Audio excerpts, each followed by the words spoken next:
Abusiafo aha Ghanatube so ensem ekoso ewo Ghana four corners ni gina no eno na channel we de ebro matenase fefefe mekwako medensem aba abusiafo entempa ni dimechi na yenkotie ensem bia ekoso ewo omani economy and that's crucial, is it not?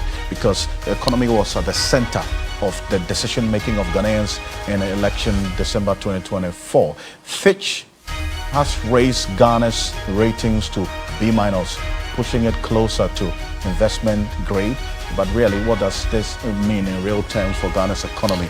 That's the fundamental question that we're looking at right now. And for the many of you, this news came.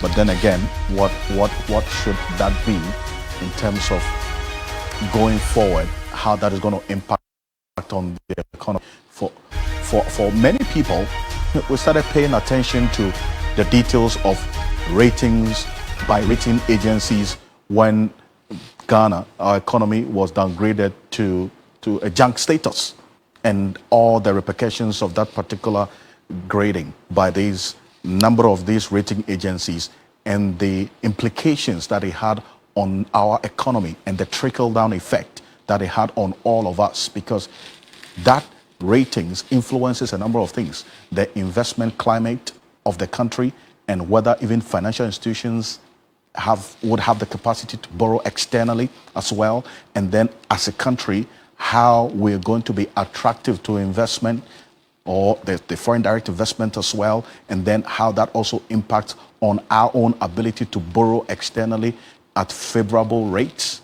All of these ratings impact on us. If it's unfavorable, the trickle-down effect will be felt by all of us. So yes, this B- rating with a stable outlook, according to Fitch, they took into consideration a number of things, and these were the drivers for this rating by Fitch. They said they looked at the successful debt restructuring that had been going on over time. Now we've seen the coupon payments being fulfilled as well, and here are some of the analysis and indicators, and they're largely external debt restructuring, including that $13.1 billion Eurobond restructuring and near completion of the official bilateral debt agreement as well, and then that led to the normalization of the relations with creditors, as we saw, and then also the improved macroeconomic stability outlook, inflation significantly reducing to the 18.4 in May 2025 from the peak of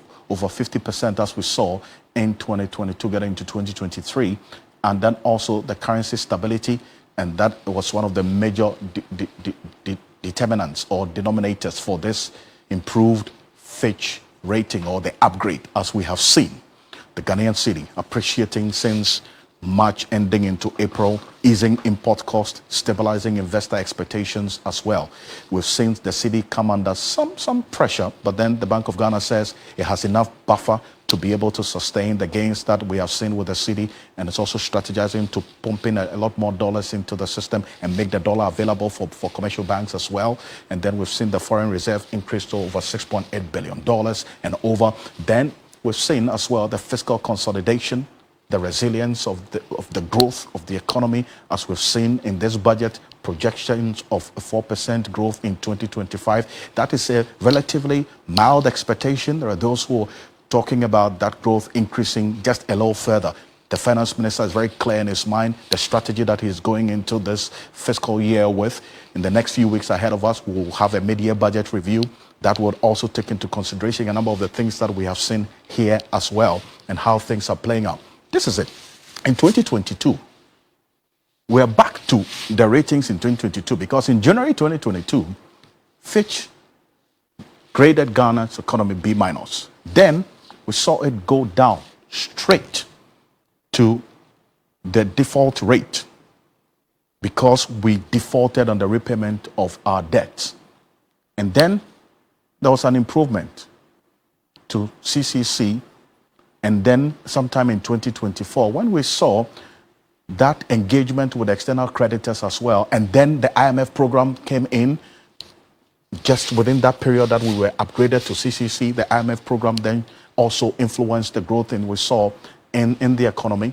to CCC plus, but then this one is the highest in terms of analysis over the last 3 years. The fundamental question is, how then do we sustain this particular upgrade of Fitch ratings in the face of the threats of the economy? The fundamentals of the economy hasn't changed. The structure of the economy hasn't changed. We still have threats that the city is faced with, the external issues as we are seeing right now. What should be the thinking going forward? That's the conversation we're going to have right now, as we also keep in mind what has happened today. Joe Jackson is a financial analyst. He's going to be joining us. President John Dramani Mahama had this to say about this Fitch upgrade, describing it as a reflection of prudent fiscal and debt management and enhanced domestic revenue mobilization by his administration. He was speaking at the Ghana-European Union Partnership Dialogue earlier today. Take a look.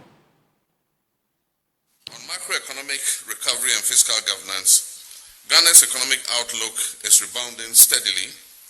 Our administration remains committed to restoring macroeconomic stability through prudent fiscal management, enhanced domestic revenue mobilization, and expenditure rationalization. Working in partnership with the Bank of Ghana, we're stabilizing inflation, stabilizing the cedi, and pursuing debt restructuring strategies to restore confidence and rebuild the fiscal space for development. These efforts are yielding fruits, and only yesterday the Fitch Rating Agency upgraded Ghana's credit outlook to B-, stable outlook. We're also pursuing regulatory and institutional reforms that promote transparency, reduce inefficiencies, and expands our fiscal base.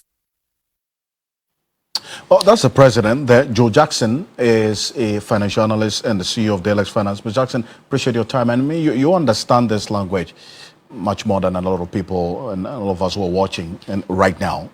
For the many people, started paying attention to this ratings when we got to that junk status. But this B- with a stable outlook, what does all of this mean? And how is it going to impact on the economy?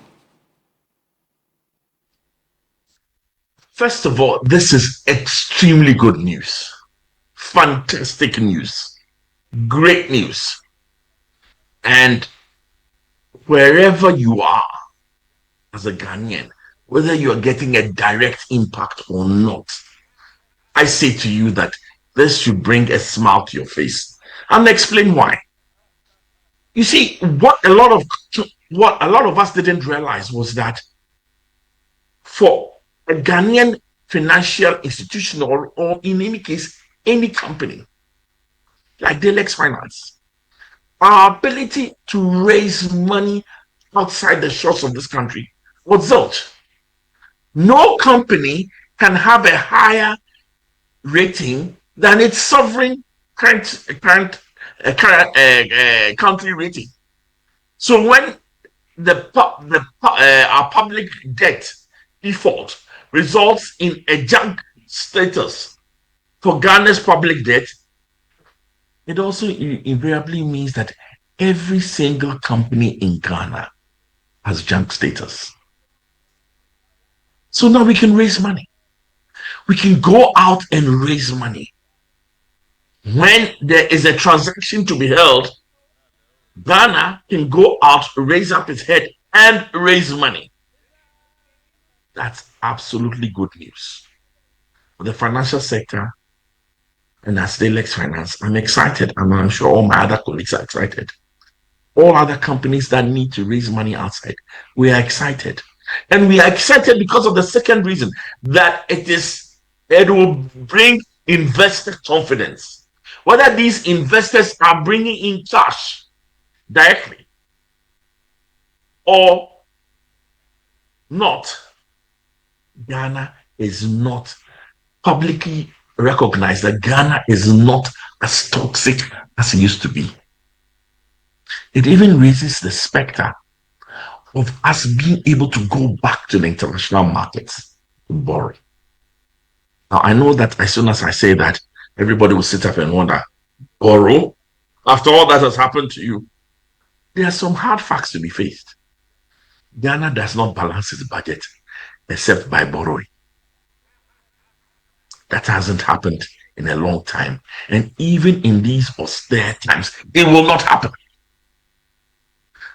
And every time all the borrowing is local, it means that even in these times where the borrowing has been severely reduced, still there's some amount of crowding out local companies.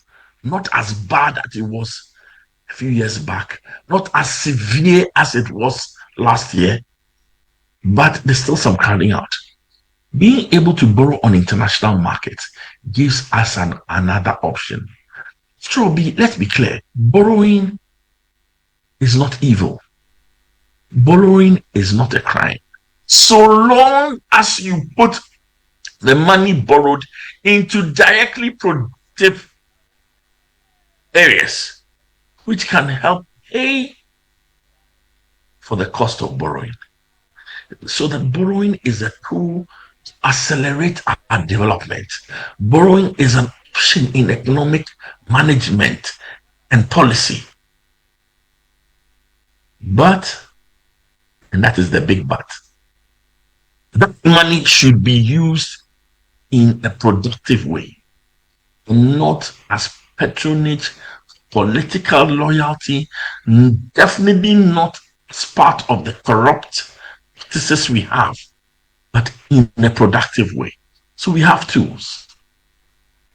Finally, and I mentioned 3 items already, finally, it is public affirmation that the policies that we've been following for the past few months are in the right direction, that we are trending in the right direction, that things are being done properly, that there is discipline in our financial, our fiscal management and in our finances. That's good. So number one, it's good news, terrible good news. Private companies can borrow easier than they did before. Number two, it will bring investor confidence. It will even give us access to foreign markets again. And there that is a good option, even though we must approach it very, very cautiously. Finally, it is affirmation that we are doing the right thing. That's all good news. But I want to sound a word of caution. But it's only a rating. It does not mean that things have changed. We are still broke. We still have to take the hard decisions. The energy sector debt is still looming. We still have to exercise the fiscal prudence that we've done over the last few months. This should be seen as motivation to continue on the path of discipline that we have been on the last few months. Not an invitation to retreat. So, hey, all in all, good news. Listen, excellent news, Nene. I say, excellent, you put it in. But then again, you end on that note of caution that in the midst of all of this excellent news and achieving this upgrade, and based on all the indicators that Fitch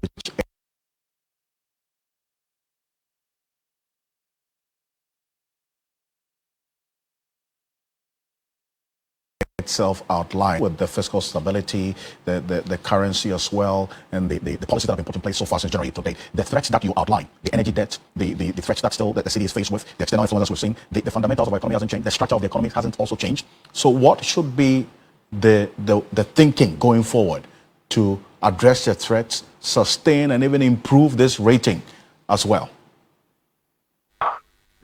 For the short term, we're doing the right thing. We're being prudent with our finances.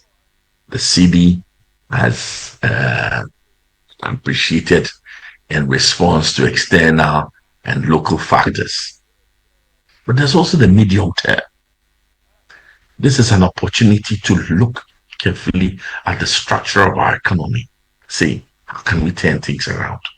How can we as Ghanaians own more of our resources that we produce? Can we retain even more beyond the gold board? Can we retain more of our resources in this country? This is an opportunity for us to take a deep look at our Greek and start thinking of how we can effectively move agric from rain-fed to irrigation-led. How can we start to feed our people? How can we drive non-traditional exports? So it's good news. It's excellent news. In the short term, we say, well done, hooray to the managers of the economy. But there's still some real hard work to be done in the medium term so that this opportunity does not pass away. And that's a reality check you put in there. Thank you so much. Joe Jackson, a financial analyst, CEO of Dalex Finance. Thank you, Joe Jackson. Madam Asapa, some Mudimechi, and my cotier, and some no with me an opportunity I share views on the issues at our comment section. Now, you better bread again kind Nina Eddie Amor Fair. As my message Musono, Mema away if you sell over subscribing. Now I hit a notification link in the so Eddie Amor Fair. I think so. Mema away if you saw be share Nefe Fair. I was for aha. Ghanatube send them the ganka modofo snow. Me na mtena say Eddie sem employment. Sisi ade makamo.